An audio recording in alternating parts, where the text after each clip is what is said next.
नमस्कार, आप देख रहे हैं न्यूज वन इंडिया। मैं हूं आपके साथ पूजा यादव। खबर लखनऊ से है। सीएम योगी ने बैठक की।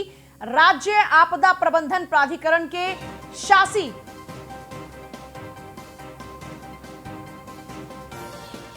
निकाय की बैठक। लोक भवन में सीएम योगी ने की है बैठक। लोक भवन में सीएम योगी ने की है बैठक। बड़ी खबर आपको बता रहे हैं। राज्य आपदा प्रबंधन प्राधिकरण के शासकीय निकाय की बैठक सीएम योगी ने बैठक की है और ये बैठक की तस्वीरें भी लगातार आपको दिखा रहे हैं। राज्य आपदा प्रबंधन प्राधिकरण के शासी निकाय की बैठक लोक भवन में सीएम योगी ने बैठक की। लखनऊ की तस्वीरें आपको दिखा रहे हैं। बैठक के दौरान की सीएम योगी ने बैठक की है और राज्य आपदा प्रबंधन को लेकर बैठक की है। राज्य आपदा प्रबंधन प्राधिकरण के शासी निकाय के साथ ये सीएम योगी की बैठक जो कि लोक भवन में संपन्न हुई है।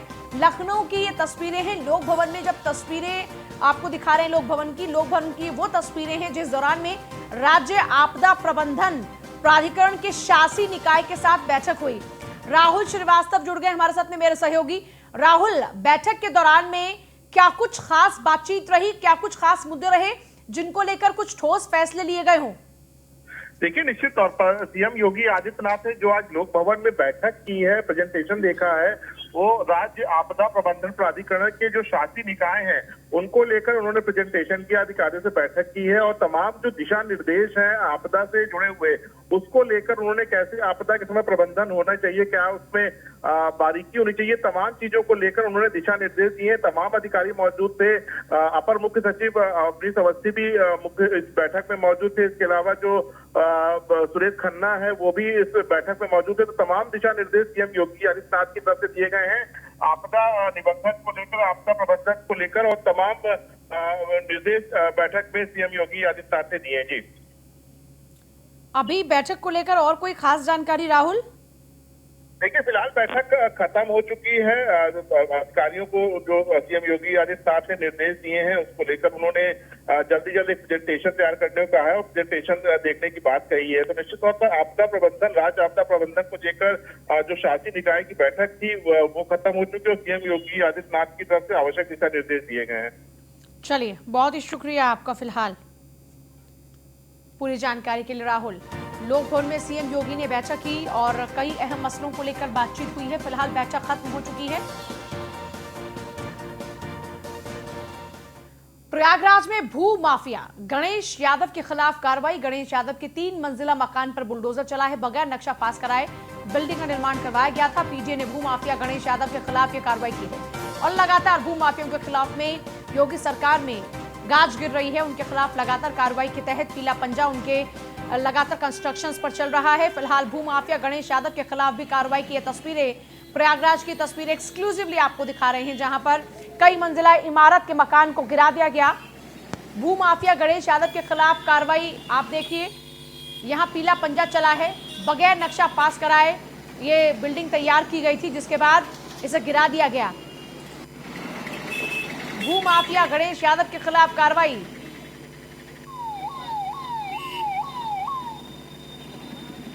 और आप देख रहे हैं किस तरीके से यहां इस कार्रवाई के तहत पूरा पुलिस फोर्स तैनात है।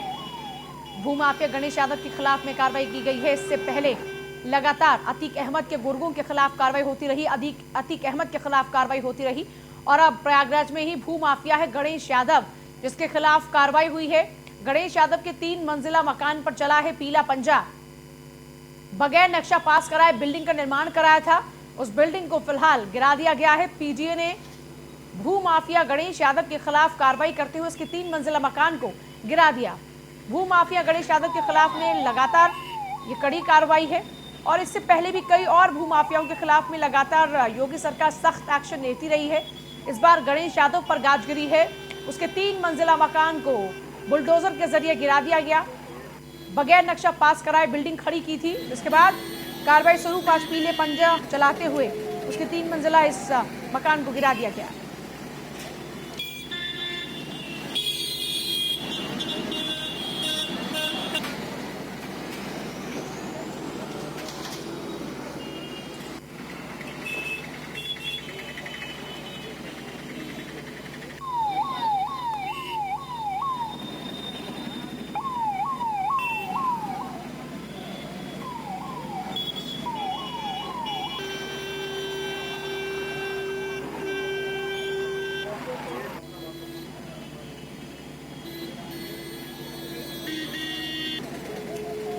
गणेश यादव के 3 मंजिला मकान पर चलाए बुलडोजर। भूमाफिया गणेश यादव के खिलाफ हुई कार्रवाई।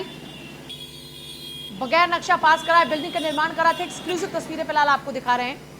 पीटीए ने भूमाफिया गणेश यादव के खिलाफ में कार्रवाई करते हुए बुलडोजर चला दिया उसके मकान पर।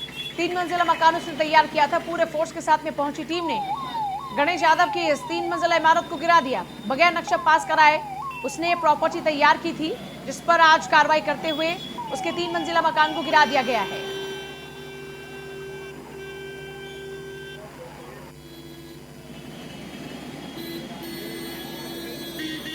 आलोक मालवीय मेरे सहयोगी जुड़ गए मेरे साथ में। आलोक, लगातार भू माफियाओं के खिलाफ में पीला पंजा चल रहा है, इस बार बारी गणेश यादव की।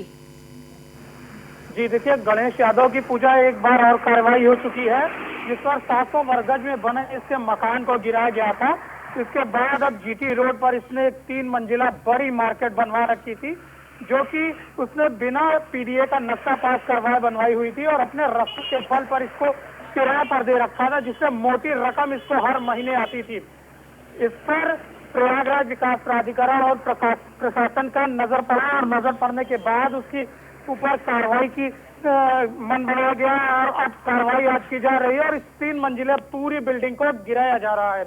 मैं आपको पूजा बताना चाहूंगा कि जो 2005 में गणेश यादव के ऊपर AK-47 से इसी मार्केट के बाहर हमला हुआ था, जिस पर वो सरेआम बचा था। उसके बाद से इसने अपना रसूख बढ़ाया और अरबों की इसने जमीन जायदाद अर्जित कर ली है। जी अभी और इस फेहरिस्त में कितने नाम बाकी हैं आलोक? देखिए, अभी 43वां पीला पंजा चला है प्रयागराज में। इसके बाद आगे और भी 25 लोगों के नाम सामने आ रहे हैं और इसके बाद और लोगों के नाम भी आगे बढ़ते जाएंगे। तो ये जो फेहरिस्त है ये लगातार बढ़ती जाएगी। जो जोनल इंचार्ज तक शुक्ला है, उन्होंने बताया कि आज की ये कार्रवाई शाम तक समाप्त हो जाएगी और उसके बाद कल फिर दूसरी जगह कार्रवाई की जाएगी। इसके बारे में शाम को बताया जाएगा और लगातार भू माफियाओं पर जो योगी आदित्यनाथ की सरकार है उसकी कार्रवाई लगातार जारी रहेगी। जी चलिए, बहुत शुक्रिया आपका फिलहाल पूरी जानकारी के लिए। लगातार ये कार्रवाई जारी है। इससे पहले भी गणेश यादव के खिलाफ कार्रवाई हो चुकी है और 3 मंजिला दरअसल एक मार्केट तैयार की थी उसने, जिस मार्केट को ढा दिया गया है। उत्तर प्रदेश में कोरोना वैक्सीनेशन का ड्राई रन लगातार जारी है। गाजियाबाद के यशोदा अस्पताल में वैक्सीनेशन का ड्राई रन हुआ। हर जिले में ड्राई रन के 6 सेंटर बनाए गए हैं। 3 सेंटर शहरी क्षेत्रों में और 3 सेंटर हैं ग्रामीण क्षेत्रों में। सबसे पहले 8 लाख स्वास्थ्य कर्मचारियों को टीका लगेगा। हम जो फ्रंट वॉरियर्स हैं, उन फ्रंट वॉरियर्स का सबसे पहले वैक्सीनेशन होगा, उसके बाद बाकी लोगों की बारी आएगी।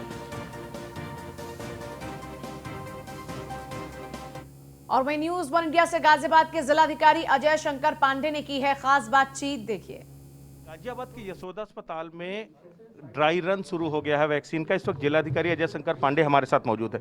सर, बेहद ही अहम क्षण है, गाजियाबाद में ड्राई रन हो रहा है। किस तरीके की तैयारियां मुकम्मल की जा रही हैं और क्या कुछ ड्राई रन के दौरान प्रक्रिया होगी? देखिए, जो ड्राई रन है ये पूरे वैक्सीनेशन प्रोग्राम की तैयारी का पहला चरण है। इसमें हम जो आगे हमारा वैक्सीन का मैसिव प्रोग्राम जो एक्चुअली चलेगा, उसमें क्या चैलेंजेस आ सकते हैं, क्या कमियां आ सकती हैं, उसकी एक लर्निंग फेज़ है। उसमें हम यहाँ लर्न करेंगे और उस कमियों को हम यहाँ से दूर करेंगे। इसमें पहले है कि वैक्सीन जो हम रजिस्ट्रेशन कराने की प्रक्रिया है, रजिस्ट्रेशन कराने के बाद उनको एक मैसेज जाएगा कि आपको फला तारीख को फला स्थान पर इस टाइम पर यहाँ पर आपको उपस्थित होना है। उस मैसेज के साथ वो यहाँ उपस्थित होंगे उस बूथ पर। जब बूथ पर वो अपने गेट एंट्री पर, पहला पॉइंट गेट एंट्री है, वहाँ वो दिखाएंगे। अगर वो वेरीफाई हो जाता है तो उनको अंदर भेजा जाएगा। पहला रूम एक वेटिंग रूम बनाया गया है, जहाँ सोशल डिस्टेंसिंग के साथ लोग इंतजार करेंगे। उसके बाद उनका बारी आने के बाद उनको बूथ के अंदर भेजा जाएगा। बूथ में एक फॉर्म उनसे फिल कराया जाएगा, फिर उनको वैक्सीन लगाई जाएगी, फिर उनको दूसरे कमरे में शिफ्ट किया जाएगा, जहाँ वो आधा घंटा इंतजार करेंगे। इंतजार इस बात का रहेगा उनका कि कहीं वैक्सीन का कोई रिएक्शन तो नहीं हो रहा है। अगर कोई रिएक्शन होता है तो उन्हें प्रॉपर उपचार की व्यवस्था करेंगे। स्टोरेज से वैक्सीनेशन तक एक टाइम फ्रेम बेहद अहम है उसमें। इसको किस तरीके से मेंटेन किया जाएगा और किस तरीके से इंश्योर किया जाएगा टाइम फ्रेम में वैक्सीनेशन हो जाए? देखिए, कोल्ड चेन इस कार्यक्रम की सफलता का बहुत ही महत्वपूर्ण वो है, आयाम है, बिंदु है। इसलिए पूरे कोल्ड चेन को इंटैक्ट करके उसके लिए जो आवश्यक संसाधन है वो प्रदेश सरकार से हम लोग को उपलब्ध करा दिए गए हैं, तो उसकी कोई कमी हम लोग के पास नहीं आने पाएगी। Thank you so much. तो बिल्कुल ये थे जिलाधिकारी अजय शंकर पांडे, जिन्होंने साफ तौर पर बताया कि किस तरीके से ड्राई रन की प्रक्रिया चल रही है और किस तरह से इंश्योर किया जा रहा है कि समय के साथ और एक लिमिटेड टाइम फ्रेम में स्टोरेज से लेकर वैक्सीनेशन तक की प्रक्रिया संपन्न हो जाए। वीडियो जर्नलिस्ट भूषण के साथ Brajesh Srivastava, news one India, Yashoda अस्पताल। ड्राई रन को लेकर न्यूज़ वन इंडिया से डॉक्टर रजत अरोड़ा ने भी खास बातचीत की है, देखिए। सबसे बड़ी बात यह है कि वैक्सीन देने के बाद आधे घंटे तक अंडर ऑब्जर्वेशन रखा जाता है कि वैक्सीन का कोई रिएक्शन तो नहीं है, तो वो सारा उस टाइम फ्रेम में है, वैक्सीनेशन के टाइम फ्रेम में वो सारी प्रक्रिया यहाँ पर शामिल होती है कि आप किसी व्यक्ति स्टोरेज से जो वैक्सीन निकलती है, आप अब देखिए इस वक्त डॉक्टर रजत भी हमारे साथ हैं और उनसे हम लोग जो है जानते हैं कि किस तरीके से जो है वैक्सीनेशन की प्रक्रिया होगी। डॉक्टर साहब, सबसे बड़ी बात ये आज ड्राई रन हो रहा है, ड्राई रन में क्या क्या आप लोग परखते हैं और किस तरीके से पूरी प्रक्रिया चलेगी? ड्राई रन जो है एक डेमो है एक्चुअल प्रोसेस होने का। ये प्रक्रिया है, एक डेमो, एक रन है कि हम लोग जब एक्चुअली कुछ करेंगे तो कोई कमी तो नहीं रहेगी। तो फ्रॉम द बिगनिंग की कौन लोग किस लोगों को सबसे पहले लगेगी, कौन लोग जो फ्रंटलाइन वर्कर्स हैं, हेल्थ केयर वर्कर्स हैं, जिनको सबसे पहले लगेगी, वो कब आएंगे, उनको मैसेज कैसे जाएगा, कहाँ वेट करेंगे, कितने समय के लिए वेट करेंगे, उसके बाद उनके कागज़, उनके रजिस्ट्रेशन होना, उनके कागज़ चेक होना, उनको वैक्सीनेशन लगना, और वैक्सीनेशन के बाद जो गवर्नमेंट बोलती है कि आधा घंटा जो इंतज़ार करना है ऑब्जर्वेशन में, वो सारे सोशल डिस्टेंसिंग नॉर्म्स के मुताबिक सब कुछ करना, उसकी आज एक डेमोन्स्ट्रेशन है। हम ये देखना चाह रहे हैं कहीं पर कोई कमी तो नहीं है, कहीं पर कोई ग्लिचेस तो नहीं है, अगर ऐसी कोई ग्लिचेस हैं या कोई कमी है उसको हम पूरी कर पाएँ। सबसे बड़ी बात है डॉक्टर साहब कि एक सवाल ये उठता है कि वैक्सीनेशन पहले किसको किया जाएगा? क्या उसको प्रॉपर पहले से कोई जो है रजिस्ट्रेशन कराना होगा, आप लोग उसको एक्सेप्ट करेंगे तब वो यहाँ पर आएगा, या यहाँ पर डायरेक्ट आ करके अपना रजिस्ट्रेशन करा करके उसको प्रॉपर एक SMS के जरिए जानकारी मिलती फिर वैक्सीनेशन कराएगा? तो इसकी प्रक्रिया क्या है? जिसको पहले वैक्सीनेशन होनी है, पहले जो वैक्सीनेशन होनी है पहले चरण में, वो वैक्सीनेशन हेल्थ केयर वर्कर्स को और फ्रंटलाइन वर्कर्स को होनी है। इसके रजिस्ट्रेशन ऑलरेडी स्टार्ट हो गए हैं, CMO साहब ने और जो गवर्नमेंट ऑफ इंडिया उन्होंने रजिस्ट्रेशन ऑलरेडी स्टार्ट कर दिए हैं। इसमें जिसको पहले लगना है उसको मैसेज जाएगा, उसको बताया जाएगा इस समय इस जगह पर इस समय आपको आना है।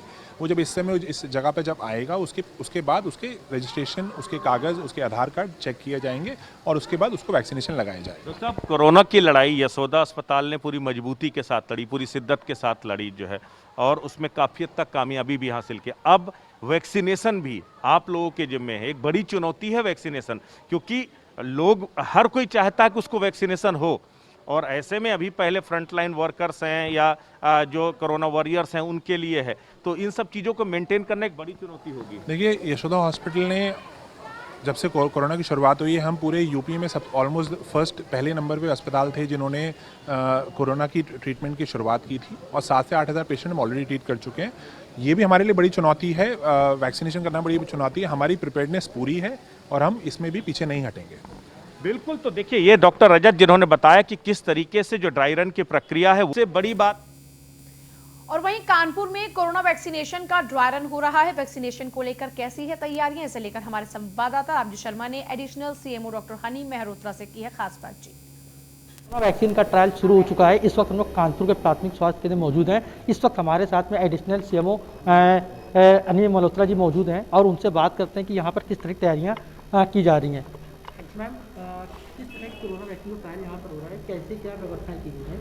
हाँ जी, यहाँ पे पहली बार ये जो हो रहा है ये सारे हेल्थ केयर पर्सनल के लिए हो रहा है, तो पूरा स्टाफ मौजूद है, हमारी ANM से, आशा से, आंगनवाड़ी से, हमारे pharmacist, LT chain, cold chain handler, ARO, सब लोग यहाँ पे मौजूद हैं। और सबका हम लोगों ने पहले पूछ लिया 14 दिन के अंदर कोरोना तो नहीं हुआ है।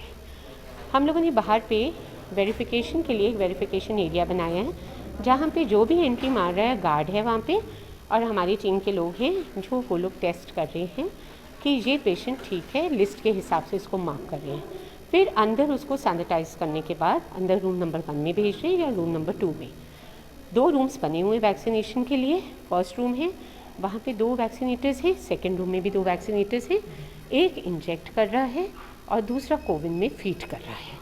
इसके बाद इनको इंस्ट्रक्ट किया जा रहा है कि आधा घंटा जाके ऑब्जर्वेशन एरिया में बैठेंगे। वहाँ के लिए हमारे पास डॉक्टर भी हैं, फार्मासिस्ट भी हैं। ऑब्ज़र्व करेंगे किसी को माइनर रिएक्शन है, सीवियर है या सीरियस है, कुछ भी है तो उस पर हम लोगों को तुरंत एक्ट आउट करना है। वैसे हम लोग पॉजिटिव एटीट्यूड लेके चल रहे हैं, किसी को कुछ भी नहीं होना चाहिए, लेकिन बिकॉज वी आर डॉक्टर्स तो वी ऑल आर प्रिपेयर्ड कि इन केस कोई इमरजेंसी होती है तो उसको कैसे प्रॉम्प्टली डील करना है।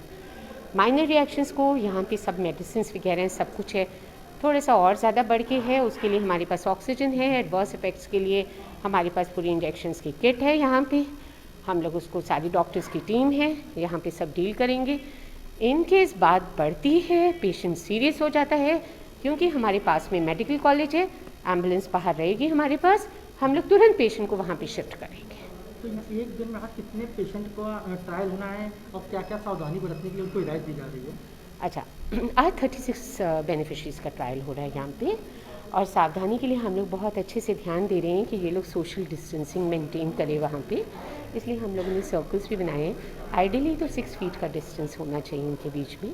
दूसरा, हम लोग उनके हैंड वॉश करा रहे हैं, बाहर सैनिटाइज करा रहे हैं, मास्क चेक कर रहे हैं कि इन्होंने पहना है कि नहीं, अगर कोई नहीं लाया है तो उसको प्रोवाइड करा रहे हैं, और फिर हमारी मोबिलाइजर्स बैठे हुए हैं जो उनको गाइड कर रही हैं रूम्स में टीकाकरण के लिए।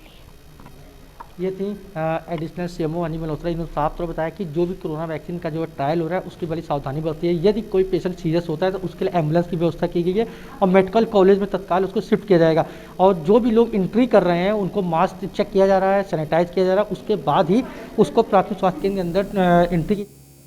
एक बार में 2 पेशेंट का ही कोरोना ट्रायल किया जा रहा है। अब देखने वाली बात ये होगी यह जो कोरोना ट्रायल जो हो रहा है, कोरोना वैक्सीन लगाई जा रही है, ये कितना कारगर साबित होता है। कानपुर से रामजी शर्मा, न्यूज़। नोएडा में भी वैक्सीनेशन का ड्राई रन जारी है। वैक्सीनेशन सेंटर का जायजा लिया है हमारे संवाददाता रमेश परिहार ने। कोरोना महामारी की रोकथाम के लिए देश के अंदर जब वैक्सीन आई तो उसके बाद लोगों के चेहरे पे कहीं ना कहीं मुस्कुराहट आई। तो इसी दौर में आज हम पहुंचे हैं नोएडा के सेक्टर 30 जिला अस्पताल में। यहाँ ड्राई रन चल रहा है और मैं आपको जानकारी देना चाहूँगा। तो सबसे पहले जब आप ड्राई रन कराने आते हैं तो यहाँ एक रजिस्ट्रेशन होता है, आपको जो SMS के द्वारा आता है, आपका आधार कार्ड, जो भी डॉक्यूमेंट्स है वो लिए जाते हैं ताकि आपकी पहचान को सुनिश्चित किया जाए। इसके बाद ही यहाँ से हम कन्फर्मेशन करेंगे कि ये मैम जो बैठी हुई है यहाँ से इस काउंटर से आपकी कंफर्मेशन होगी कि जो आपने इन्फॉर्मेशन दी है, जो भी जानकारी साझा करी है हमारे साथ में, वो जानकारी सही है या गलत है।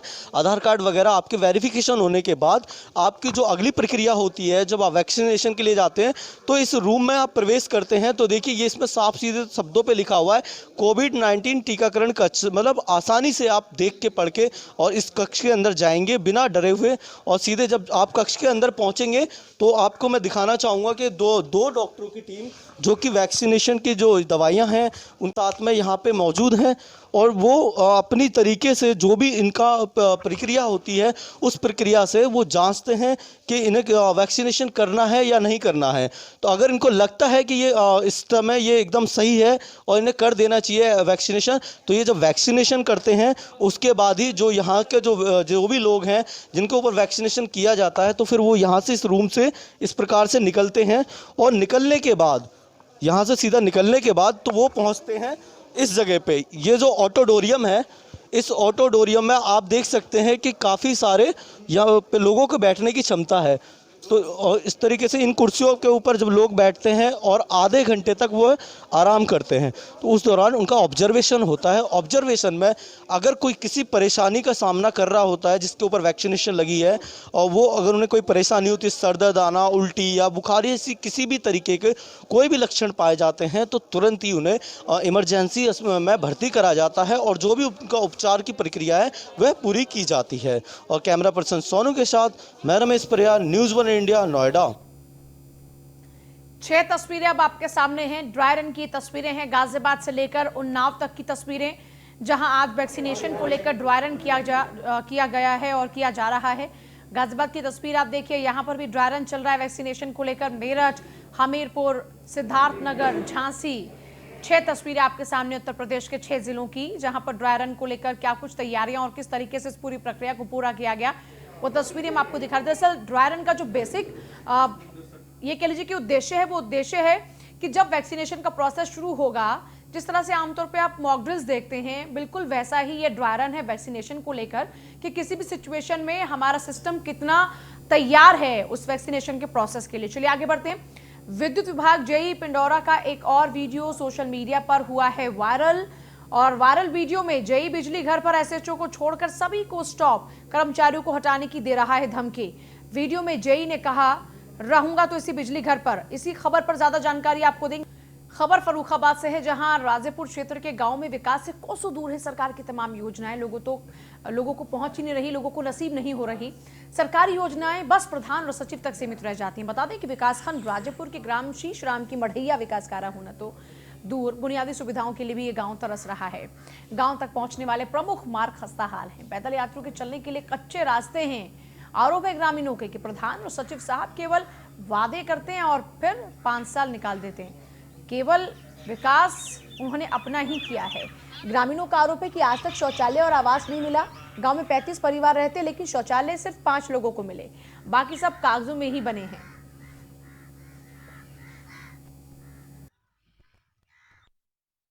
कौन सा गांव है? तीसरा मणिया। आवास को लेके क्या समस्या है आपको?